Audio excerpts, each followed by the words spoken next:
दोस्तों मैं इंद्रेश अपने YouTube channel Indresh GS classes में आप सभी का स्वागत करता हूं। तो दोस्तों अब जो है आप लोगों की क्लास स्टार्ट हो गई है, जो जीके जीएस की महत्वपूर्ण क्लास है। ठीक है, बहुत ही इंपॉर्टेंट इसमें क्वेश्चन कराए जाते हैं। जो यूपी वीडियो को जो री एग्जाम है उसके लिए बहुत इंपॉर्टेंट बीपीओ की वैकेंसी आ चुकी है, जिसमें 1468 पोस्ट हैं। ठीक है, ये भी वैकेंसी यूपी पुलिस की भी वैकेंसी आने वाली है।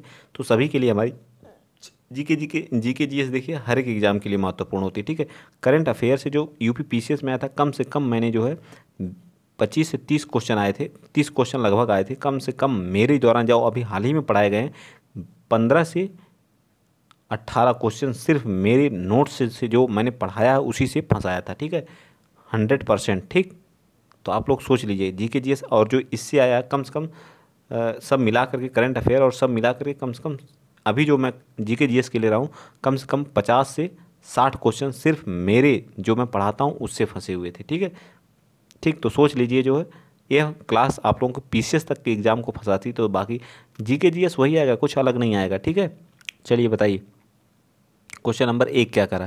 क्वेश्चन नंबर 1 देखिए क्या करा कि निम्नलिखित में से किनके बीच तक्षशिला शहर स्थित है।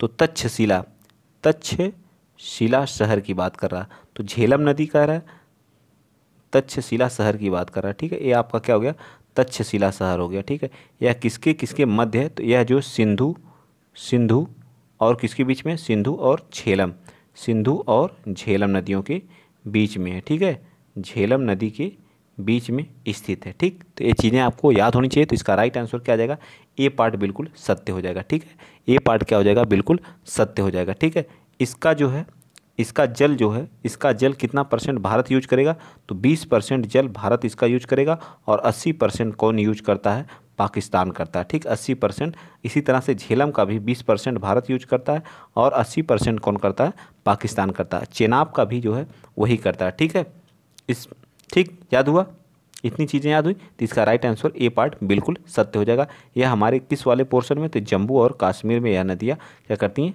फ्लो करती हैं। ठीक है, और सिंधु नदी हमारी कहाँ से निकलती है, तो इसका उद्गम स्रोत जो कैलाश पर्वत के मानसरोवर झील से है।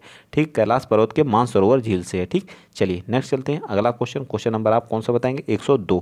क्वेश्चन नंबर 102 देखिए, भारत में नवपाषाण काल की गुफा जिसकी चित्रकारी कहाँ मिलती है। नवपाषाण की जो गुफा थी जिसकी चित्रकारी कहाँ पे मिलती है, भारत में नवपाषाण काल की जो गुफा जिसकी चित्रकारी कहाँ से मिलती है, अजंता की गुफा, उदयगिर की, मेहरगढ़ की, या भीमबेटका की। तो भीमबेटका की गुफा से मिलता है। ठीक है, बेटका की गुफा से मिलता है। ठीक है, भीमबेटका की गुफा से मिलता है। नवपाषाण की जो चित्रकारी की कला है वह हमारी भीमबेटका की गुफा से मिलता है, जो कहाँ पे है, एमपी हमारा मध्य प्रदेश में स्थित है। कहाँ पे, मध्य प्रदेश में स्थित है। ठीक, कहाँ पे, मध्य प्रदेश में स्थित है, भीमबेटका के मध्य प्रदेश में स्थित है। इसमें विंध्य पर्वत श्रृंखला के जो पदस्थली में स्थित है। ठीक है, इसको यूनेस्को की विश्व विरासत में भी शामिल है। यूनेस्को की विश्व विरासत में भी क्या है, यह स्थल क्या है, शामिल है। ठीक है, भीमबेटका की चित्रकारी की गुफा जो एमपी में, मध्य प्रदेश को सोया प्रदेश के नाम से भी जाना जाता है। किस नाम से, सोया प्रदेश के नाम से, क्योंकि सोयाबीन उत्पादन में क्या है, सोयाबीन उत्पादन में प्रथम स्थान है। ठीक, क्या है, प्रथम स्थान पर, सोयाबीन उत्पादन में प्रथम स्थान है। इसका एक जिला है जिसका नाम है इंदौर। ठीक है, इंदौर। ठीक है, इंदौर। ठीक है, नगर पालिका बॉन्ड जारी करने, नगर पालिका, करंट अफेयर से नगर पालिका बॉन्ड जारी किया है। नगर पालिका बॉन्ड जारी करने वाला प्रथम शहर है, नगर पालिका बॉन्ड जारी करने वाला फर्स्ट शहर बना है। ठीक है, इंदौर जो स्वच्छ शहरों में प्रथम स्थान है, लगातार 6 वर्ष से। ठीक है, लगातार 6 वर्ष से। तो सारी चीज़ें आपको, भीमबेटका गुफा एमपी में है, यह यूनेस्को की विश्व विरासत में है, एमपी को सोया प्रदेश के नाम से जानता है, जहाँ सोया उत्पादन में प्रथम स्थान है। इसका एक शहर है इंदौर जो नगर पालिका बॉन्ड जारी किया अभी हाल ही में। ठीक है, और स्वच्छ शहर में प्रथम स्थान है हमारा इंदौर का, स्वच्छ शहर में प्रथम स्थान लगातार 6 वर्षों से। ठीक, अजंता की गुफाएं कहाँ पे हैं, तो महाराष्ट्र में। ठीक, कहाँ पे है, महाराष्ट्र में। ठीक है, अजंता की गुफा कहाँ पे, महाराष्ट्र में। चलिए नेक्स्ट चलते हैं, 103। क्वेश्चन नंबर 103 बताइए, किसके शासनकाल में इब्न बतूता भारत आया था। तो किसके, इल्तुतमिश के, बिल्कुल नहीं, इब्राहिम लोदी के, बिल्कुल नहीं, अकबर के, बिल्कुल नहीं। तो बी पार्ट हमारा क्या आ जाएगा, बिल्कुल सत्य आ जाएगा। किसके समय, MBT जिसको बोलते हैं, MBT मोहम्मद बिन तुगलक, MBT के समय क्या किया था, भारत आया था। ठीक है, यह तुगलक वंश का था। किस वंश का था, तुगलक वंश का था, ठीक है, तुगलक वंश का यह था, ठीक, कब का था, तुगलक वंश का था, ठीक ठीक। इब्न बतूता, ठीक है, यह कहाँ का यात्री था, तो इब्न बतूता जो है, इब्न इब्न इब्न बतूता, ठीक, इब्न बतूता जो है मोरक्को का, कहाँ का यात्री था, ये भी पूछता तो कहाँ का था, मोरक्को का था, कहाँ का था, मोरक्को का था, ठीक है। इसकी एक पुस्तक है जिसको बोलते हैं रहला, यात्री क्या थी, यात्रा वृतांत, क्या है, यात्रा वृतांत, ठीक है, यात्रा वृतांत, ठीक है, वृतांत याद रखेंगे आप लोग, क्या, यात्रा वृतांत, ठीक। इब्राहिम लोदी लोदी वंश का अंतिम शासक था और मुगल वंश गुलाम वंश का वास्तविक संस्थापक इल्तुतमिश को कहा जाता है। अकबर जो है सबसे कम पढ़ा लिखा जो मुगल वंश था, मुगल वंश का शासक था, ठीक है, याद रखिएगा सारी चीज़ें। चले आगे, चलिए नेक्स्ट चलते हैं। क्वेश्चन नंबर आप बताएंगे 104 सॉरी। भक्ति आंदोलन को उत्तर प्रदेश में लाने का श्रेय इनमें से किसको जाता है, जो भक्ति आंदोलन था उसको उत्तर भारत में लाने का श्रेय किसको जाता है, रामानुज को, माधवाचार्य को, रामानंद को या रामदास को बताइए। तो बताइए कौन थे, 104 का, तो 104 का जो उत्तर भारत में भक्ति आंदोलन का आरंभ जो है रामानंद को जाता है, किसको जाता है, रामानंद को जाता है, ठीक है। वह क्या थे, रामानुजाचार्य के क्या थे, यह जो है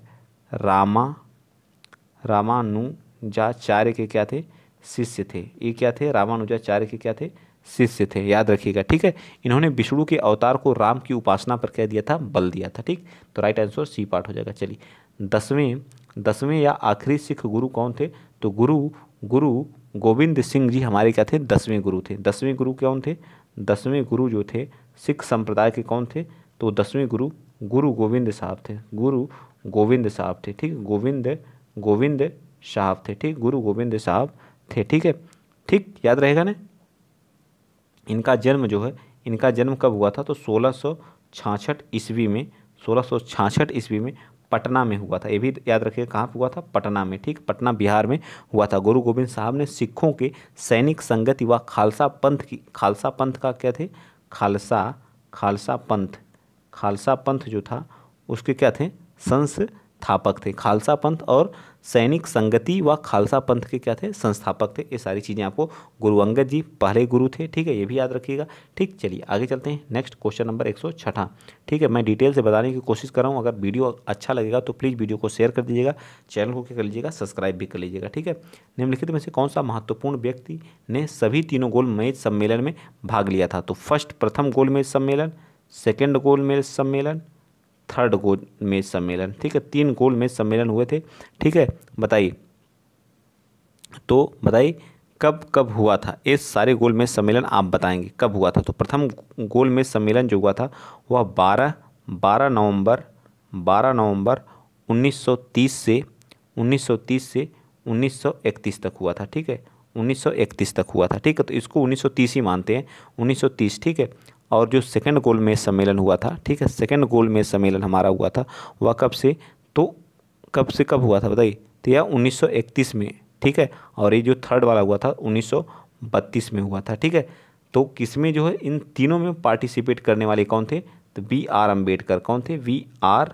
अम्बेडकर जी थे। तीनों में भाग लेने वाले कौन थे, B.R. अम्बेडकर साहब। तीनों में भाग कौन लिया था, तो भीमराव अम्बेडकर साहब। राइट आंसर क्या आ जाएगा हमारा, बी पार्ट बिल्कुल सत्य हो जाएगा, क्या हो जाएगा, बी पार्ट बिल्कुल सत्य हो जाएगा। महात्मा गांधी ने सेकेंड गोलमेज सम्मेलन में क्या किया था, सेकेंड गोलमेज सम्मेलन में क्या किया था, सेकेंड गोलमेज सम्मेलन में भाग लिया था, ठीक, क्या किया था, भाग लिया था, ठीक। ये सारी चीज़ें आपको याद होनी चाहिए, ठीक है। तो राइट आंसर क्या आ जाएगा, डी पार्ट बिल्कुल सत्य हो जाएगा, ठीक। समझ में आ गई सारी चीज़ें, ठीक। चलिए आगे चलते हैं। नेक्स्ट अगला क्वेश्चन नंबर 107 बता दीजिए। क्वेश्चन नंबर 107 क्या कह रहा है कि 1927 में महाराष्ट्र में महाड़ सत्याग्रह किसने आरंभ किया था, बताइए। महाड़ सत्याग्रह किसने 1927 में, बहुत ही इंपॉर्टेंट है, इसको भी किसने किया था, B.R. अम्बेडकर साहब ने ही किया था, ठीक है, B.R.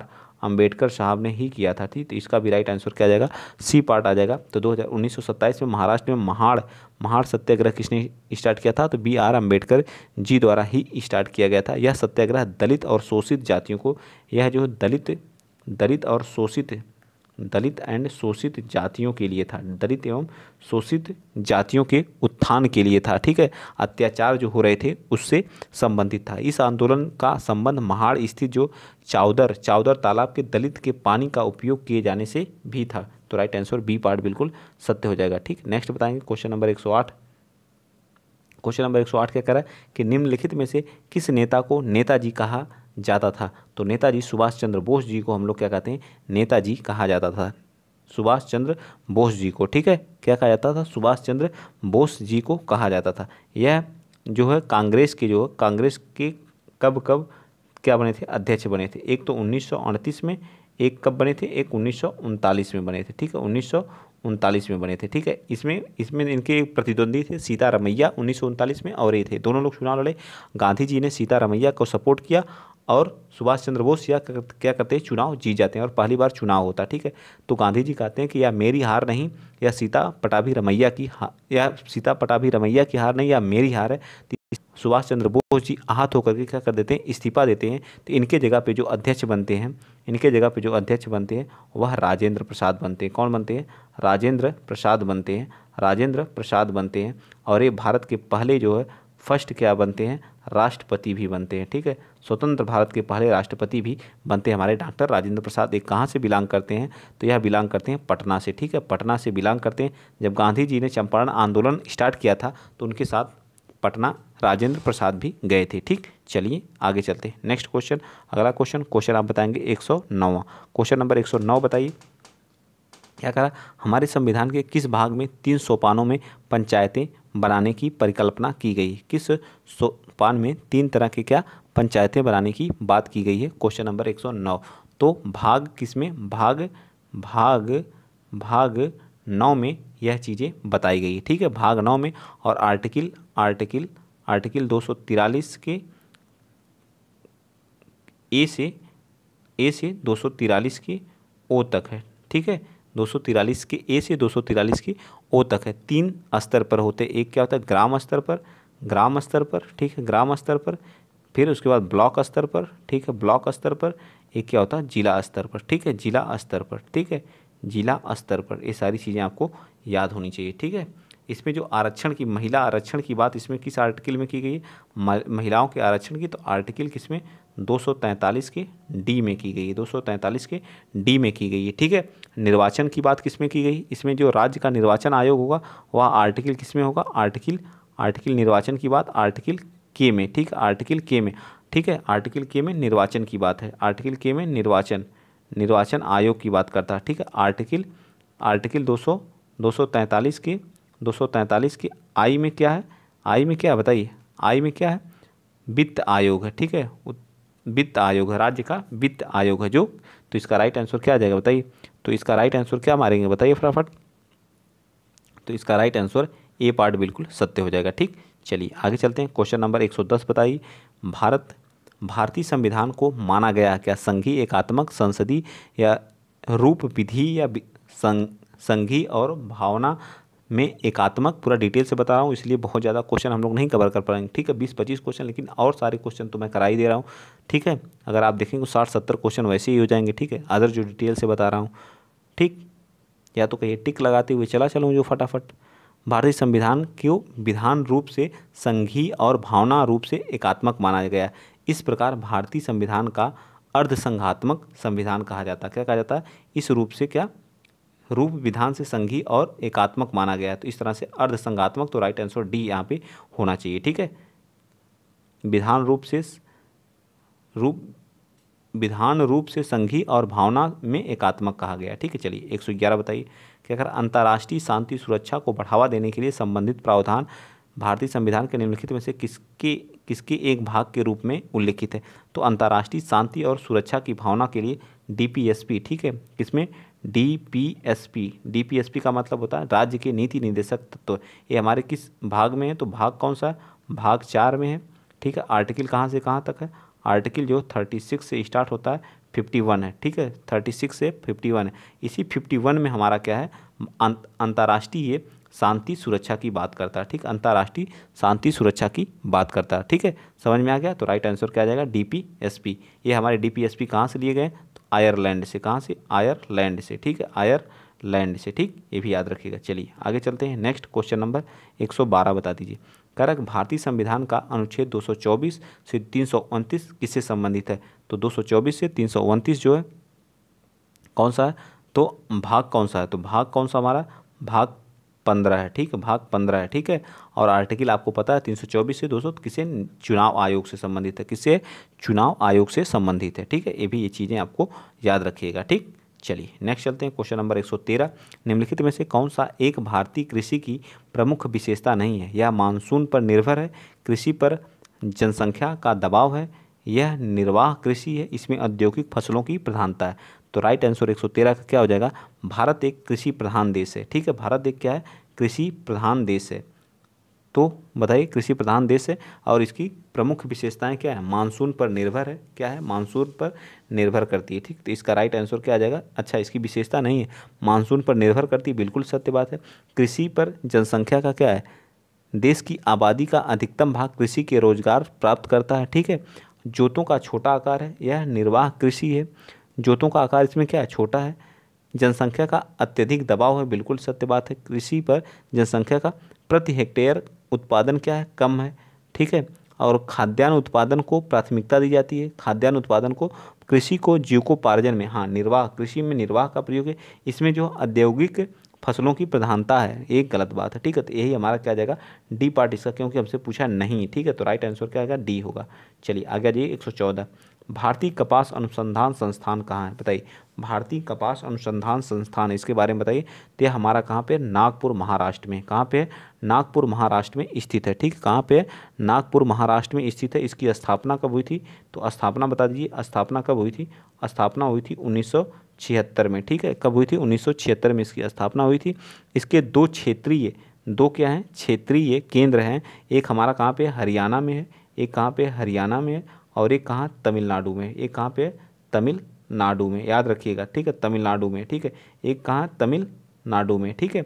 दो भारतीय के दो कपासी जो अनुसंधान क्षेत्र के दो क्षेत्रीय केंद्र हैं, एक हरियाणा, एक तमिलनाडु में, ये भी याद रखिएगा। 1976 में स्थापना हुई थी। नागपुर महाराष्ट्र में। कपास उत्पादन में प्रथम स्थान कौन पे है इसमें? बताइए, कपास उत्पादन में फर्स्ट स्थान किसका है? तो हमारा इसमें महाराष्ट्र हो गया है। पहले कौन था? गुजरात था, गुजरात दूसरे स्थान पर आ गया, ठीक है। कपासी मिट्टी किसे कहते हैं? तो काली मिट्टी में इसका उत्पादन, काली मिट्टी को हम लोग क्या कहते हैं? कपासी मिट्टी कहते हैं। क्या कहते हैं? कपासी मिट्टी कहते हैं, ठीक। कपासी मिट्टी के नाम से जाना जाता है, ठीक है। ये सारी चीज़ें देखिए डिटेल से मैंने यहाँ क्या किया, बता दिया, ठीक है। तो इसका बी पार्ट क्या हो जाएगा? सत्य हो जाएगा। आइए चलते हैं नेक्स्ट क्वेश्चन नंबर आप 15 बताएंगे। 115, निम्नलिखित में से कौन सी झील, वीडियो को आप लोग शेयर कर दीजिए, मैं बहुत ज़्यादा बार बार नहीं कहना चाहता हूँ, ठीक है। बस आप लोग शेयर कर दीजिए और सपोर्ट और सब्सक्राइब करके जाइए, ठीक है। यहाँ पे पूरा डिटेल से हर चीज़ मिलेगी।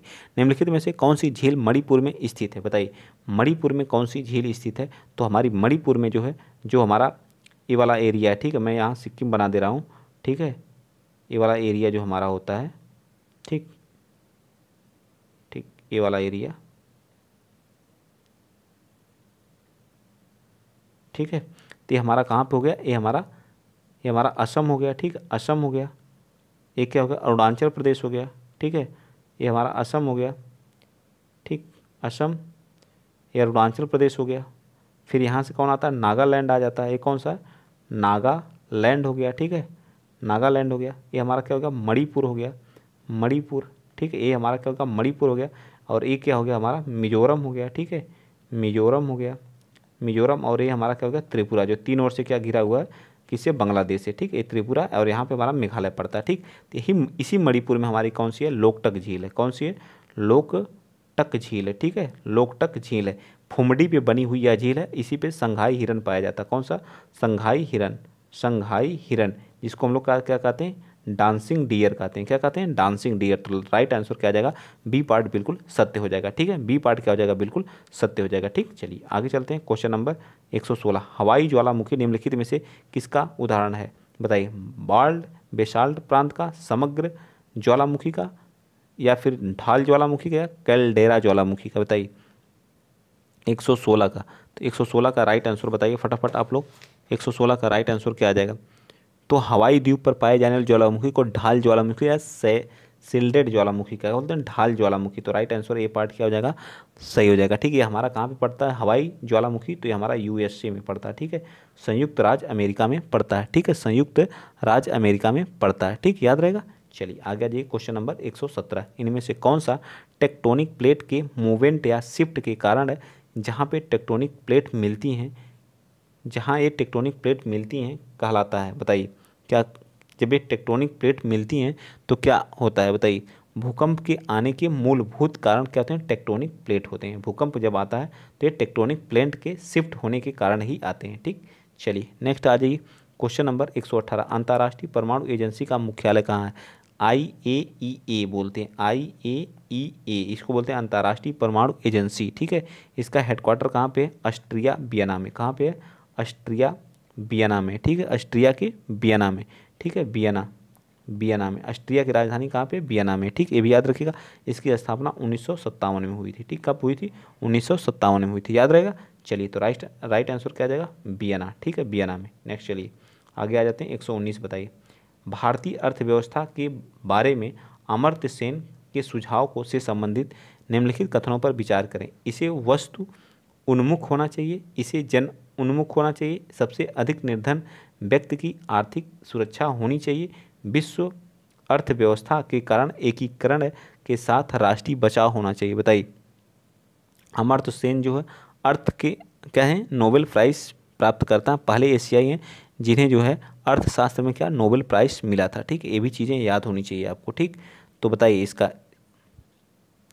तो इसमें क्या बताया था ना, अर्थशास्त्र जो लोक कल्याणी कार्य के लिए क्या होनी चाहिए, अवधारणा होनी है। ठीक है, अवधारणा का प्रतिपादन भारतीय अर्थव्यवस्था के बारे में उनका सुझाव कि इससे उन्मुख होना चाहिए, क्या जन उन्मुख होना चाहिए, क्या जन उन्मुख होना चाहिए, वस्तु उन्मुख नहीं। इसमें निर्धन की सुरक्षा अहम है, सबसे अधिक निर्धन व्यक्ति की सुरक्षा सत्य है। ठीक है, और क्या कह रहा है, भारतीय अर्थव्यवस्था के विश्व अर्थव्यवस्था का एकीकरण, विश्व अर्थव्यवस्था में इनके एकीकरण के साथ साथ राष्ट्रीय बचाव होना चाहिए। तो ये भी हमारा क्या आ जाएगा, राइट आ जाएगा। बताइए 2, 3, तो इसमें किसमें दिया है, बोलिए 2, 3, 4 किसमें दिया है, बताइए फटाफट बताइए।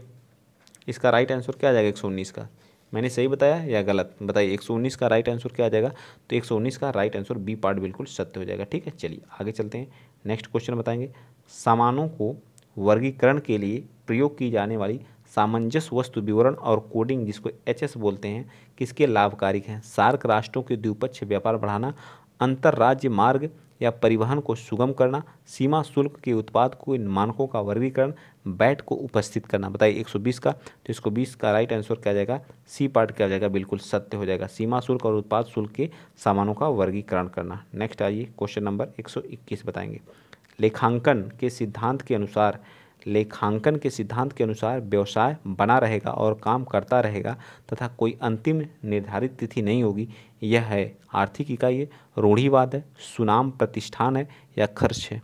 बताइए, तो इसका राइट आंसर सुनाम प्रतिष्ठान है। Next question number 122, Uttar Pradesh के कौन से जिला उत्तर प्रदेश और बिहार की सीमा पर स्थित है। बस्ती, बांदा, बुलंदशहर, बलिया। तो हमारा इसमें कौन है, बलिया है। ठीक है, बलिया स्थित है। ठीक, राइट आंसर क्या जाएगा, बी पार्ट, डी पार्ट बिल्कुल सत्य। 123 बताइए, 123, निम्नलिखित में से कौन सी फसल उत्तर प्रदेश पर आमतौर पर या व्यापक रूप से उगाई नहीं जाती। गेहूँ उगाया जाता है, चावल भी उगाया जाता है, तिलहन उपाय, लेकिन कपास नहीं उगाया जाता। तो राइट आंसर क्या आ जाएगा, डी पार्ट बिल्कुल सत्य हो जाएगा। ठीक, नेक्स्ट बताएंगे, क्वेश्चन नंबर 124 बताइए। कह रहा है कि आंवला सर्वाधिक उत्पादन कहाँ होता है, तो ये तो सबको पता है, प्रतापगढ़ में होता है। ठीक है भैया, प्रतापगढ़ में होता है। 125 बता दीजिए। उत्तर प्रदेश में लखनऊ शहर में हैंडलूम हथकरघा उत्पादन केंद्र के लिए प्रसिद्ध है। खड़ी पेंटिंग, चिकनकारी, तो चिकन कारीगरी के लिए। ठीक है, चिकन कारीगरी जो साड़ियों पे की जाती है, इसके लिए जाना जाता है। तो सी पार्ट। और आप 126 का होमवर्क आप लोगों को बताएंगे। आप बताइए, उत्तर प्रदेश में प्रमुख रेल संयंत्र कहाँ पर स्थित है, इसको आप लोग बताएंगे। आप ये होमवर्क में 126वां। ठीक है, आप लोग बताइए 125 क्वेश्चन में आपके कितने सही हुए, विथ डिटेल के साथ आपको बताया गया, डिटेल के साथ। ठीक है, सारी चीज़ें डिटेल से बताई गई हैं। तो आप लोग ज़्यादा से ज़्यादा वीडियो को शेयर करिए, चैनल को सब्सक्राइब करिए। अगर इसका PDF चाहिए, टेलीग्राम लिंक को भी ज्वाइन करिए। आप लोगों को पता है BPO की वैकेंसी आ चुकी है, तो धमाकेदार तरीके से तैयारी भी करिए और उसकी भी तैयारी करिए। ठीक है, यही सिलेबस सेम है। तो जय हिंद, जय भारत।